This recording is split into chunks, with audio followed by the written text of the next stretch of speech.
नमस्कार दर्शक बंधु जय जगन्नाथ। आज हूँ जनवरी मास 8 तारिख गुरुवार। आपण मानक पई नहीं आसीची आज दिनर केतोटी गुरुत्वपूर्ण खबर। कमेंट रे जय जगन्नाथ लिखि दियंतु।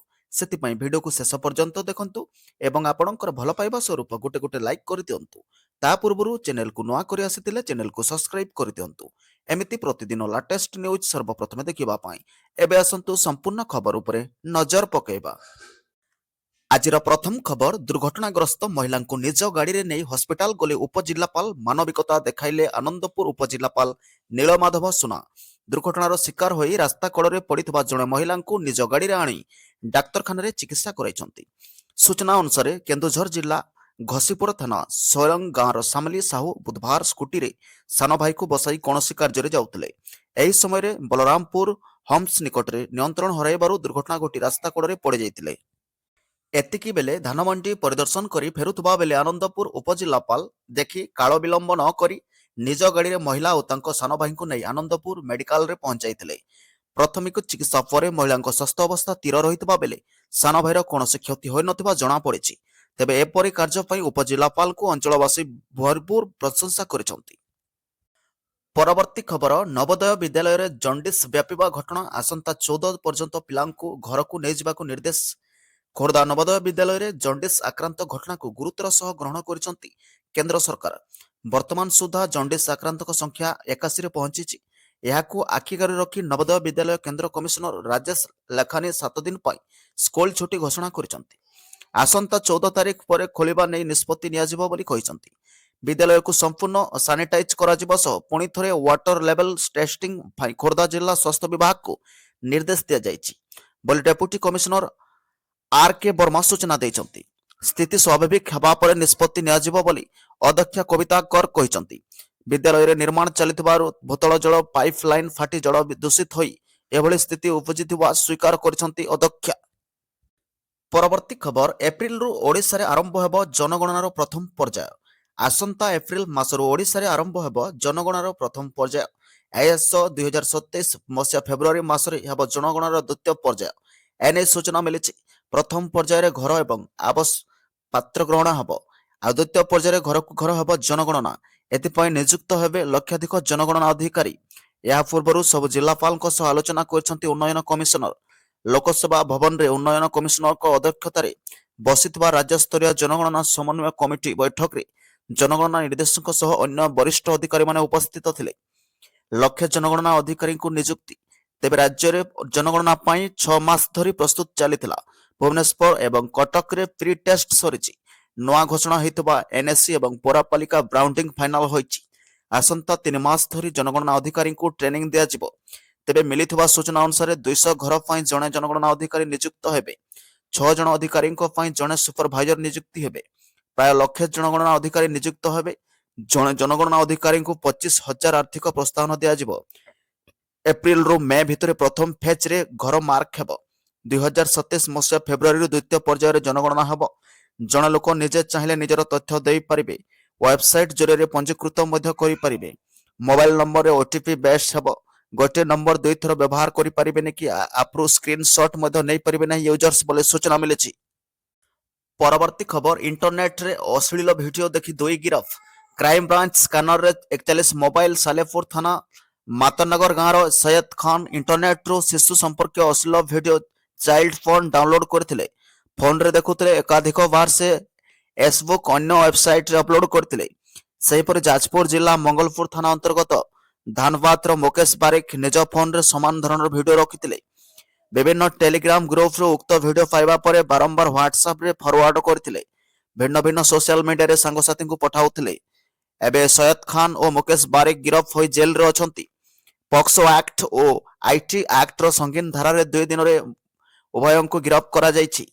आईन विशेषज्ञ कहउचंती पुलिस पाखरे जे ठोस तथ्य प्रमाण रहिछि सेतिरे उभय प्राय 5 रु 7 वर्ष पर्यंत जेल दंड पाई पारंती। सहजरे जामिन मिलवा कष्टकर।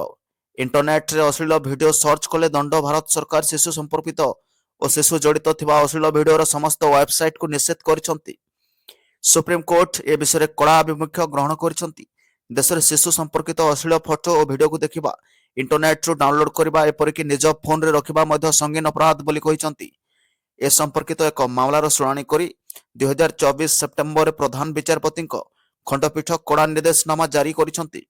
ଏହି କ୍ରମରେ ଶିଶୁ ବା ନାବାଳିକାଙ୍କ ଅଶ୍ଳୀଳ ଫଟୋ ଓ ଭିଡିଓ ଉପରେ ତୀକ୍ଷ୍ଣ ନଜର ରଖାଯାଇଛି ବୋଲି ଖବର ମିଳିଛି।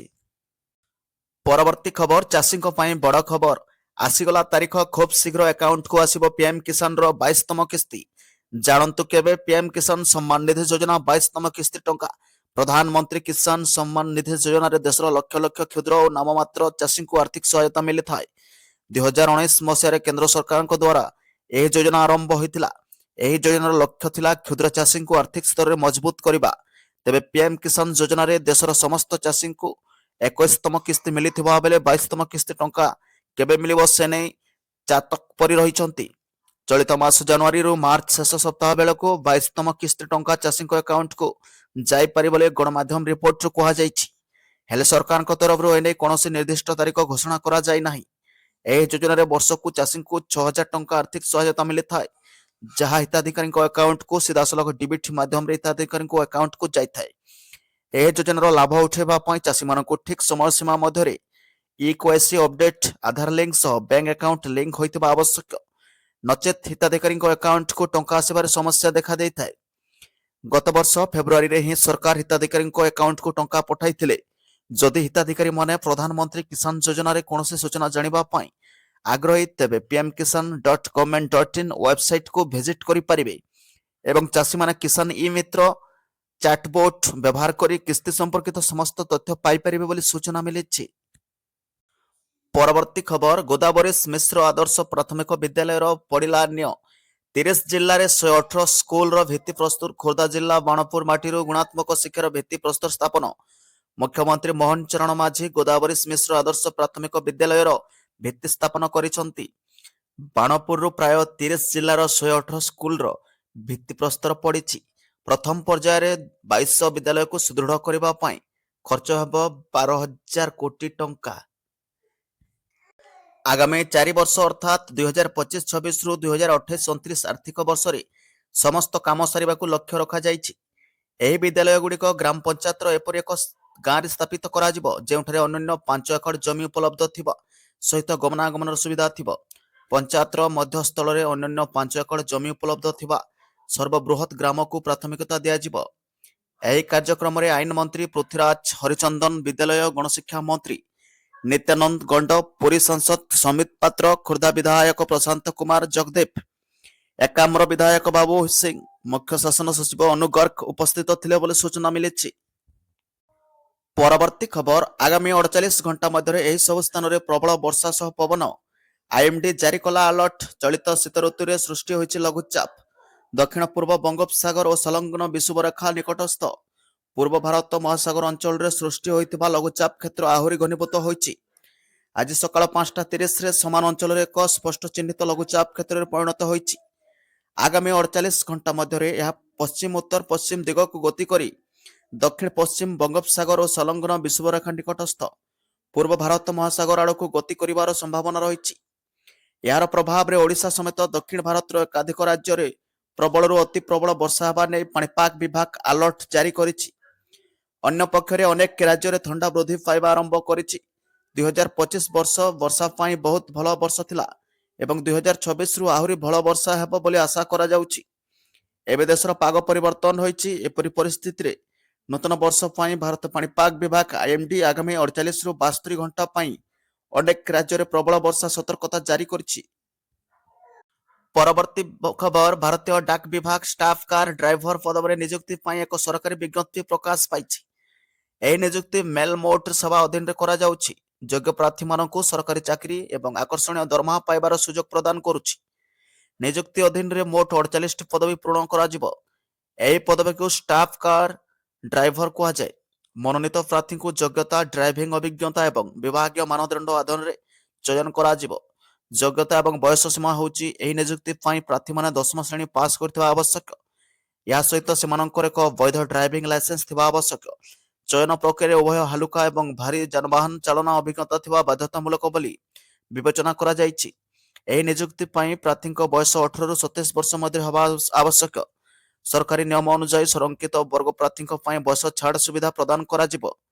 ନିର୍ବାଚନ ପ୍ରକ୍ରିୟା ସମାପ୍ତ ହେବା ପରେ ମନୋନୀତ ପ୍ରାର୍ଥୀମାନେ ସପ୍ତମ ବେତନ କମିଶନ ଅନୁଯାୟୀ ସ୍ତର 2 ଅଧୀନରେ 19,900 ଟଙ୍କା ମାସିକ ଦରମା ପାଇବେ। କର୍ମଚାରୀମାନେ କେନ୍ଦ୍ର ସରକାରଙ୍କ ନିୟମ ଅନୁଯାୟୀ ମହଙ୍ଗା ଭତ୍ତା, ଯାତ୍ରା ଭତ୍ତା ଏବଂ ଅନ୍ୟାନ୍ୟ ଅନୁମୋଦିତ ଭତ୍ତା ମଧ୍ୟ ପାଇବେ।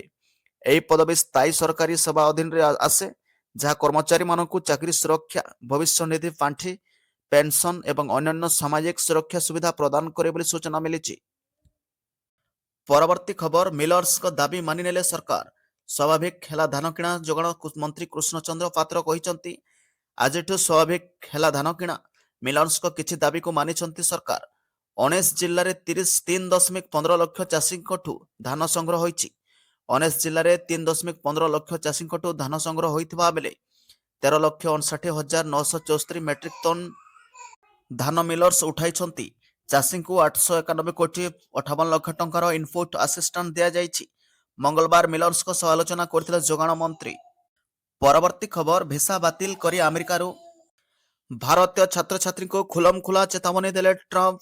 ଚିନ୍ତାରେ ଶହ ଶହ ଭାରତୀୟ। ଗତ କିଛି ମାସ ଧରି ଭାରତ ଆମେରିକା ସମ୍ପର୍କରେ ଉତ୍ତେଜନା ଦେଖାଦେଇଥିବା ସଂକେତ ମଧ୍ୟରେ ଆମେରିକା ସେଠାରେ ପଢୁଥିବା ଭାରତୀୟ ଛାତ୍ରମାନଙ୍କୁ ଏକ କଡ଼ା ଚେତାବନୀ ଦେଇଛି। ଭାରତରେ ଥିବା ଆମେରିକୀୟ ଦୂତାବାସ ସ୍ପଷ୍ଟ ଭାବରେ କହିଛି ଯେ ଆମେରିକୀୟ ଆଇନ ଉଲ୍ଲଂଘନ କରିବା ପାଇଁ ଛାତ୍ର ଭିସା ବାତିଲ କରାଯାଇପାରିବ ଏବଂ ଛାତ୍ରଛାତ୍ରୀମାନଙ୍କୁ ଦେଶରୁ ବାହାର ମଧ୍ୟ କରାଯାଇପାରିବ। ଆମେରିକୀୟ ଦୂତାବାସ ସୋସିଆଲ ମିଡିଆ ପ୍ଲାଟଫର୍ମ ଏକ୍ସ ପୂର୍ବ ଟ୍ୱିଟରେ ଲେଖିଛି, ଯଦି ଆପଣ ଆମେରିକୀୟ ଆଇନ ଭଙ୍ଗ କରନ୍ତି କିମ୍ବା ଗିରଫ ହୁଅନ୍ତି, ତେବେ ଆପଣଙ୍କ ଛାତ୍ର ଭିସା ପାଇଁ ଗମ୍ଭୀର ପରିଣାମ ହୋଇପାରେ। ଆପଣଙ୍କ ଭିସା ବାତିଲ ହୋଇପାରେ, ଆପଣଙ୍କୁ ବାହାର କରାଯାଇପାରେ ଏବଂ ଭବିଷ୍ୟତରେ ଆମେରିକୀୟ ଭିସା ପାଇଁ ଆପଣଙ୍କୁ ଅଯୋଗ୍ୟ ଘୋଷଣା କରାଯାଇପାରେ। ନିୟମ ପାଳନ କରନ୍ତୁ। ଆମେରିକୀୟ ଭିସା ଏକ ଅଧିକାର ନୁହେଁ, ବରଂ ଏକ ସୁବିଧା। ଦୂତାବାସ ସମୟ ସମୟରେ ସାମାଜିକ ଗଣମାଧ୍ୟମରେ ଏପରି ଚେତାବନୀ ଜାରି କରିଛନ୍ତି।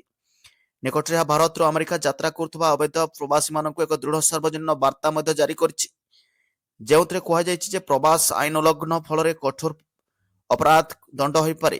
ଏହି ଚେତାବନୀ ଏପରି ଏକ ସମୟରେ ଆସିଛି ଯେତେବେଳେ ରାଷ୍ଟ୍ରପତି ଡୋନାଲ୍ଡ ଟ୍ରମ୍ପଙ୍କ ପ୍ରଶାସନ କ୍ରମାଗତ ଭାବରେ ଏହାର ପ୍ରବାସ ନୀତିକୁ କଠୋର କରିଛି। ଟ୍ରମ୍ପ ପ୍ରଶାସନ ଅବୈଧ ପ୍ରବାସକୁ ଦୂର କରିବା ପାଇଁ ଏବଂ ଆମେରିକୀୟ ସୀମା ଏବଂ ନାଗରିକମାନଙ୍କୁ ସୁରକ୍ଷା ଦେବା ପାଇଁ ଏହାର ପ୍ରତିବଦ୍ଧତା ସ୍ପଷ୍ଟ କରିଛି। ଭିସା ନିୟମ କଠୋର କରିବା ମଧ୍ୟ ପ୍ରଭାବିତ ପକାଉଛି। ତଥ୍ୟ ଅନୁଯାୟୀ ଗତ ବର୍ଷ ଆମେରିକାର ନୂତନ ଆନ୍ତର୍ଜାତୀୟ ଛାତ୍ର ନାମଲେଖା 17% ହ୍ରାସ ଘଟିଥିଲା। ଏହି ସମୟରେ H-1B ଭିସା ପାଇଁ ଆବେଦନ କରୁଥିବା ଦକ୍ଷିଣ ବିଦେଶୀ କର୍ମଚାରୀମାନେ ଅଭୂତପୂର୍ବ ଭାବରେ ଦୀର୍ଘ ଅପେକ୍ଷା ସମୟରେ ସମ୍ମୁଖୀନ ହେଉଛନ୍ତି। ପରବର୍ତ୍ତୀ ଖବର, କଟକ ପାଲଟିଲାଣି ନିଶା ମାଫିଆଙ୍କ ହବ୍। ବାଂଲାଦେଶରୁ ବାଲେଶ୍ୱର ଭାୟା କଲକାତା କଟକକୁ ଲମ୍ବିଲାଣି ନିଶା କାରବାର ଚେର। ବର୍ଷ ଆରମ୍ଭରୁ ଜବତ ହେଲାଣି ଲକ୍ଷ ଲକ୍ଷ ଟଙ୍କାର ନିଶା ଦ୍ରବ୍ୟ। ବାଂଲାଦେଶରୁ ଭାୟା କଲକାତା ଏବଂ ବାଲେଶ୍ୱର ଦେଇ ସିଲଭର ସିଟିକୁ ଆସୁଛି ବ୍ରାଉନ୍ ସୁଗାର, ଯାହା ପୋଲିସ ପାଇଁ ମୁଣ୍ଡବିନ୍ଧାର କାରଣ ପାଲଟିଛି। 2024 ଜାନୁଆରୀ ମାସ ପ୍ରଥମ ସପ୍ତାହ 2ରୁ କଟକରୁ ଜବତ ହେଲା 19 ଲକ୍ଷ ଟଙ୍କାର ବ୍ରାଉନ୍ ସୁଗାର। 3 ଜାନୁଆରୀ 6 ଲକ୍ଷ ଟଙ୍କାରେ ଗଞ୍ଜେଇ ଜବତ। ଖାଲି ଜାନୁଆରୀ କାହିଁକି, ଏହା ପୂର୍ବରୁ ଡିସେମ୍ବର ମାସରେ ଅବକାରୀ ଫ୍ଲାଇଂ ସ୍କ୍ୱାଡ୍ 9 ଥର ଚଢ଼ାଉ କରି ଜବତ କରିଥିଲା 1.5 କୋଟି ଟଙ୍କାର ଧଳା ଜହର। ସେହିପରି ଜିଲ୍ଲା ଅବକାରୀ ଟିମ୍ର ରେଡ୍ ବେଲେ ଜବତ ହୋଇଥିଲା 25 ଲକ୍ଷ ଟଙ୍କାର ବ୍ରାଉନ୍ ସୁଗାର। ଏଥିରୁ ସ୍ପଷ୍ଟ ହେଉଛି କିଭଳି ଭାବେ କଟକ ପାଲଟିଲାଣି ନିଶା କାରବାର ହବ୍।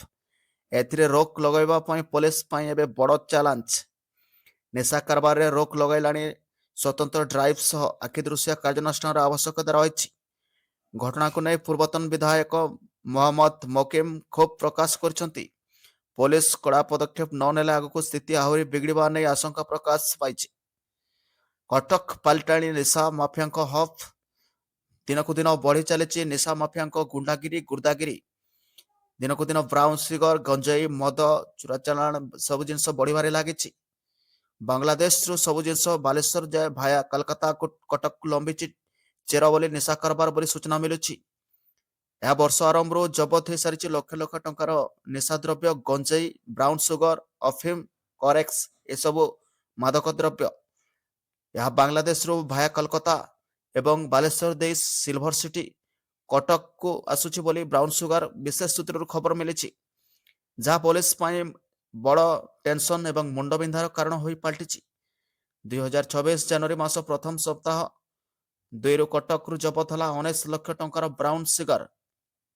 3 ଜାନୁଆରୀ 6 ଲକ୍ଷ ଟଙ୍କାର ଗଞ୍ଜେଇ ଜବତ। ଖାଲି ଜାନୁଆରୀ କାହିଁକି, ଏହା ପୂର୍ବରୁ ବହୁତ ଗୁଡ଼ିଏ ଗଞ୍ଜେଇ, ବ୍ରାଉନ୍ ସୁଗର, ଅଫିମ କରେକ୍ସ ଭଳି ମାଦକ ଦ୍ରବ୍ୟ ଭଳି ଏସବୁ ଜିନିଷ ଗୁଡାକ କାରବାର ଚାଲିଥିଲା। ଏହା ପୂର୍ବରୁ ଡିସେମ୍ବର ମାସରେ ଅବକାରୀ ଫ୍ଲାଇଂ ସ୍କ୍ୱାଡ୍ 9 ଥର ଚଢ଼ାଉ କରି ଜବତ କରିଥିଲା 1.5 କୋଟି ଟଙ୍କାର ଧଳା ଜହର। ସେହିପରି ଜିଲ୍ଲା ଅବକାରୀ ଟିମ୍ ରେଡ୍ ବେଲେ ଜବତ ହୋଇଥିଲା 25 ଲକ୍ଷ ଟଙ୍କାର ବ୍ରାଉନ୍ ସୁଗାର। ଏଥିରୁ ସ୍ପଷ୍ଟ ହେଉଛି ଯେ କିଭଳି ଭାବେ କଟକ ପାଲଟିଛି ଏବେ ବର୍ତ୍ତମାନ ନିଶା କାରବାର, ନିଶା ହଫ୍। ଲକ୍ଷ ଲକ୍ଷ କୋଟି କୋଟି ଟଙ୍କାର ବ୍ରାଉନ୍ ସୁଗାର କାରବାର ଚାଲିଛି। ଏଥିରେ ରୋକ ଲଗାଇବା ପାଇଁ ପୋଲିସ ପାଇଁ ଏବେ ବଡ଼ ଚ୍ୟାଲେଞ୍ଜ ପାଲଟିଛି ସବୁ ପୋଲିସ ବିଭାଗକୁ। ନିଶା କାରବାରରେ ଲୋକ ଲଗାଇବା ପାଇଁ ସ୍ୱତନ୍ତ୍ର ଡ୍ରାଇଭ୍ ସହ ଆଖି ଦୃଶିଆ କାର୍ଯ୍ୟାନୁଷ୍ଠାନର ଆବଶ୍ୟକତା ରହିଛି ବୋଲି ଖବର ମିଳିଛି। ଘଟଣାକୁ ନେଇ ପୂର୍ବତନ ବିଧାୟକ ମହମ୍ମଦ ମକିମ କ୍ଷୋଭ ପ୍ରକାଶ କରିଛନ୍ତି।